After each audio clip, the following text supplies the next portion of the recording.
Hello, everybody. This is Gerald Salente, and it's Wednesday, May 10th, 2023.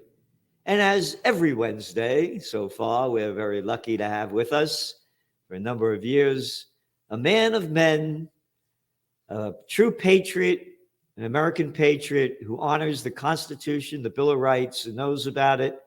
I'll put anybody up against him, any place, anywhere, about what America was founded upon by the founding fathers, what the Constitution, Declaration of Independence, and Bill of Rights means, and how we've lost it, and we're losing it again. And we have with us to talk about it some of our losses and their dollars and no cents. Judge Andrew Napolitano. Judge, thanks for being here today. Gerald, always a pleasure. Thank you for your generous, over-the-top introduction, as always. No, it's the truth. You know, you have an article coming out, the Constitution, again, Congress and government debt. And as we all know, anybody that, of course, that's tuned in, the deep debt this country is in, and how the imbeciles and morons, the jerks and lowlives that we call politicians, keep putting us deeper and deeper in debt, keep stealing more and more of our money to give to the military-industrial complex and the big banksters and the other gangsters. And now they're at it again. We have a $31.4 trillion deficit. And they want to make it bigger. And Judge, you right here, you talk about the 14th Amendment.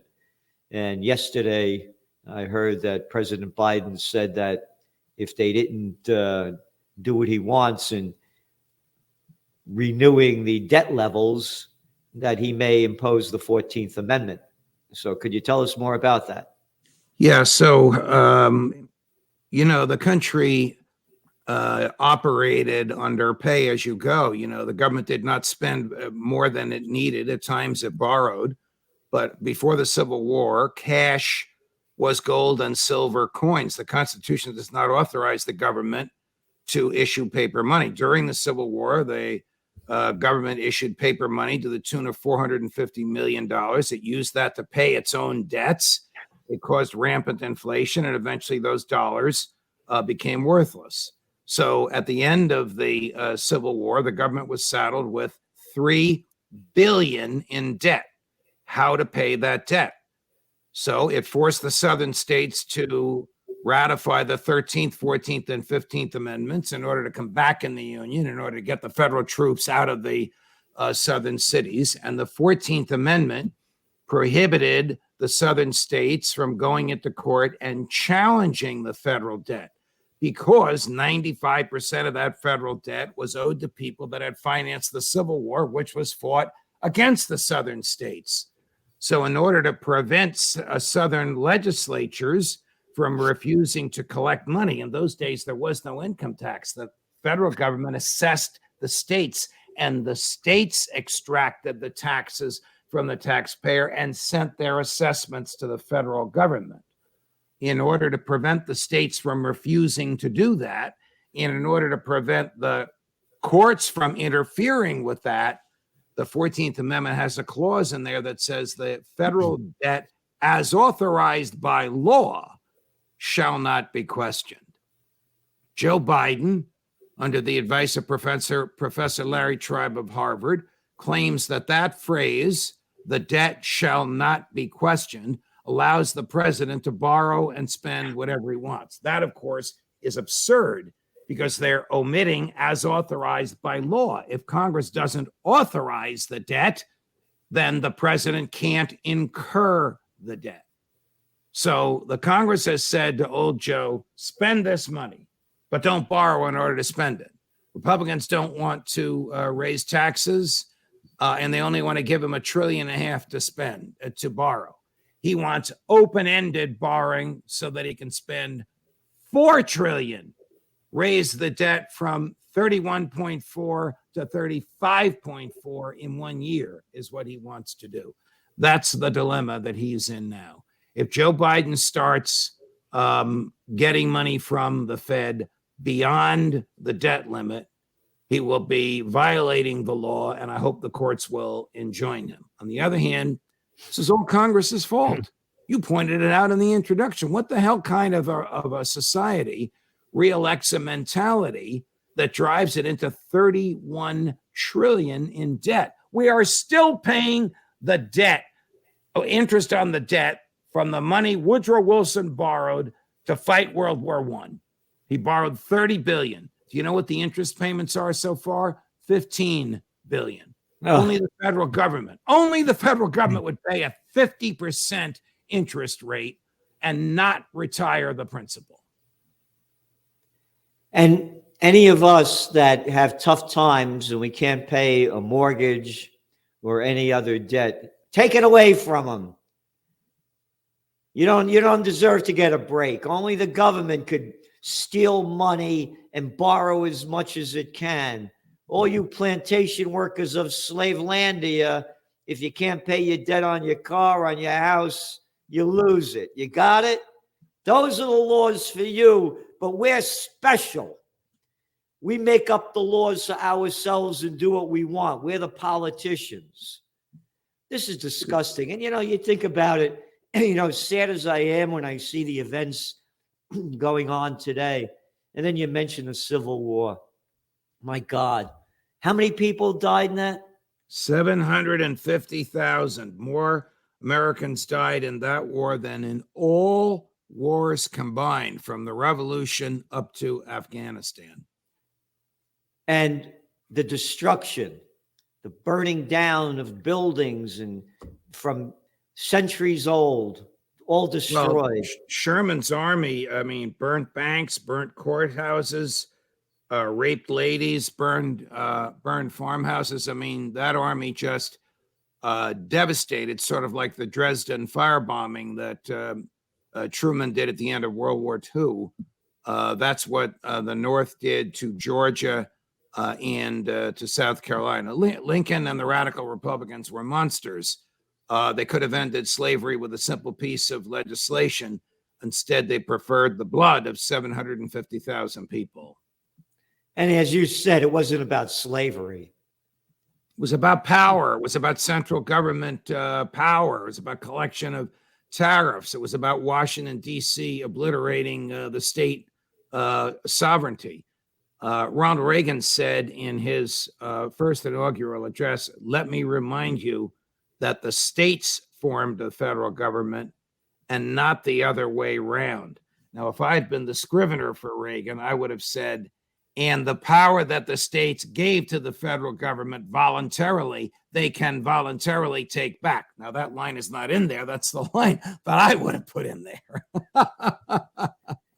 Yeah. No, this is we're in a very, and when you look at what's going on with this whole thing, could you imagine a country? This is a $31.4 trillion worth of debt. If this went on in another country, like in Argentina, and you see the trouble that they're in with their inflation rate and the decline of their was it the peso that they have there? This is the same thing.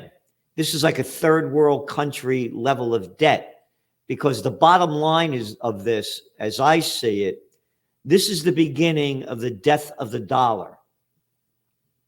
You got it right there. Wow. And that's from April 4th. And this is what's going on. The world has had enough of America's economic and military hegemony. They don't want it anymore.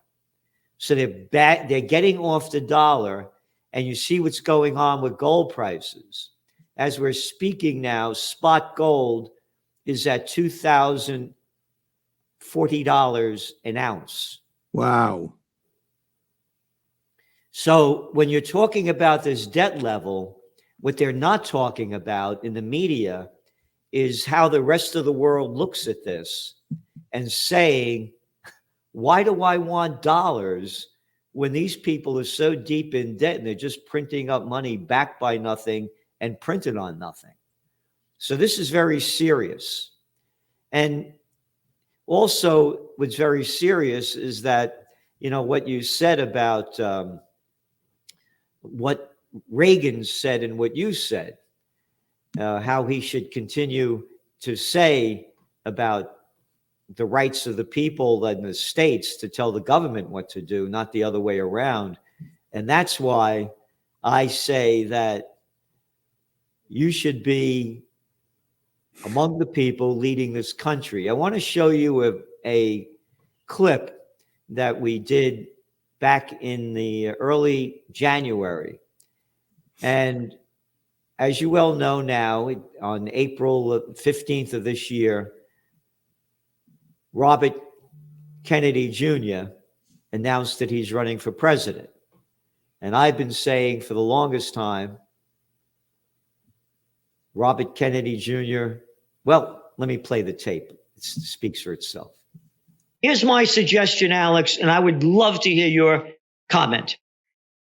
Put on the ticket RFK Jr. for president and Judge Andrew Napolitano for vice president. They could inject the anti-war, pro-peace, anti-nuclear war, anti-Armageddon ideas into the debates. They can force their way in and put that on the referendum in the next election or even sooner. They could hit the campaign trail now. What do you think? Do you think that'd be a winning ticket? I think it's an absolutely genius move, and I think they should do it now to stop nuclear war, and they would not be ignored. It would galvanize people. We could get huge anti-war demonstrations going again, and I think it would unify the left and right, and it's something we need to do right now. Very generous of you and generous of Alex. Look, you and I have been talking about this for years, going back to my career at Fox when you and I first met, and now in our happy weekly sessions together. We really have one party in Congress. It's the big government party. It's the war party. Their differences are not substantive. They all want to redistribute wealth. They all want to tell us how to live. None of them believes that the Constitution means what it says. Bobby Kennedy, notwithstanding being the inheritor of a liberal Democrat legacy, gets it. Bobby Kennedy understands the government can't get any bigger, can't keep telling us how to live, can't keep taking from the haves and giving to the have-nots, has to respect the right that you own your own body and you decide what you do with your own body. Can't keep, now I'm quoting somebody I never thought I'd quote, French President Emmanuel Macron, can't continue the American rhythm of endless wars. Bobby gets that. No Republican is saying that, and certainly the White House is not saying that. Only Bobby is. I think a lot of libertarians will find a lot to like in Bobby and nothing to like in Joe Biden and whoever the Republican nominee may be. Republicans are not interested in freedom. They're just interested in their version of big government.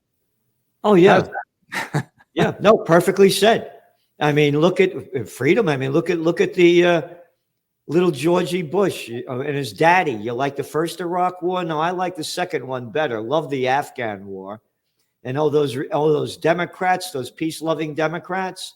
Oh, Barack Obama, the Nobel Peace of Crap Prize winner. I want that guy Assad out of there in Syria. I want that guy Gaddafi out of there in Libya. Oh, how many people died in Syria so far? Oh, only about 625,000. Oh, and you destroyed Libya, the richest country in Africa, where people had more rights than most of the world and benefits. Oh, yeah, did a great job. No, it's a one-party system. It's a crime syndicate. They're murderers and thieves. And if you're looking at the murder record, all you have to do is look at the war. And if you look at the thief record, hey, we're too big to fail. We're the big banksters. Give us all the money. Look at the deal they just did with JP Morgan Chase, buying up First Republic. Right. It's the biggest bank in America. They just made it bigger. And well, by the way, we'll back you. Here's $50 billion just in case. Oh, right. We'll cover your losses too. Don't worry about it. Yeah. Oh, and where does that $50 billion come from? That just adds zeros to Chase's account at the Fed. What the heck does that do to inflation? Spikes it. Doesn't hurt Chase, but hurts everybody else. Yeah, we need a new way. And I have to I am forecasting that RFK Jr. will be the next president of the United States. You look at the polls, the poll numbers show it. The people don't want Biden and they don't want Trump. You're looking at Biden's popularity rating right now at an all-time low. Well, Bobby So- Kennedy's numbers went from 14 to 20. No, that's the percentage of Democrats who say they would vote for him in the Democratic primary if the primary were held today. And he's courageous. He's not afraid to touch the third rail. How many politicians condemned the lockdowns, condemned the vaccines? Very, very few. How many politicians say today, this is like Ron Paul, you own your own body? Very, very few. And then when he said over the weekend on Sean Hannity's show, of all places, the CIA killed my uncle and my father. I mean, that's the third rail, and the mainstream media is covering that with seriousness, and his poll numbers go up.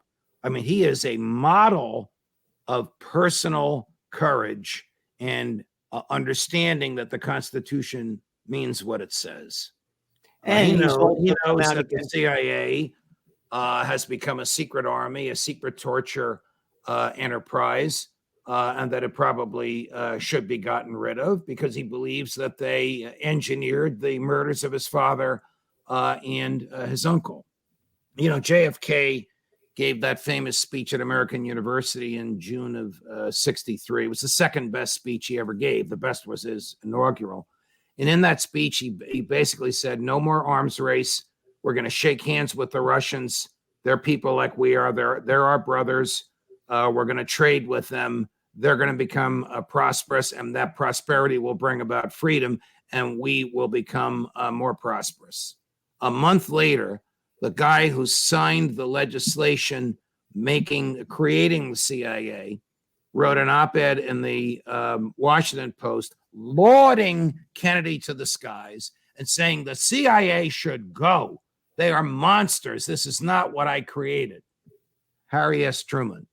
In those days, there were 3 daily editions of the Washington Post, morning, afternoon, and evening.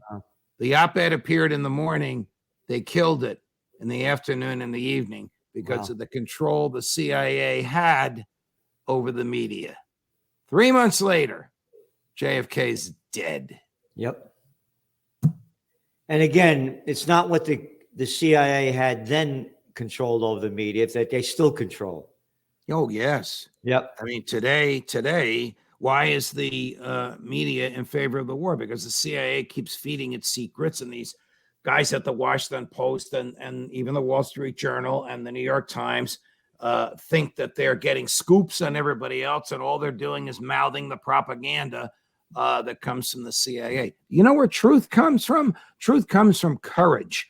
Like this kid, Jack Teixeira, who had the courage to reveal the state secrets that the Ukraine is losing, and the government knows it's losing, and the government expects it to lose, and the government is lying to us and still sending money over there. That's the truth, and the media doesn't want to print it. The truth is courage. That's wonderfully said. Oh, by the way, they're sending another $1.2 billion to Ukraine to keep bloodying the killing fields. Wow. And Europe just sent another $1 billion. So this is just going to keep going. And Kennedy's also come out against the war.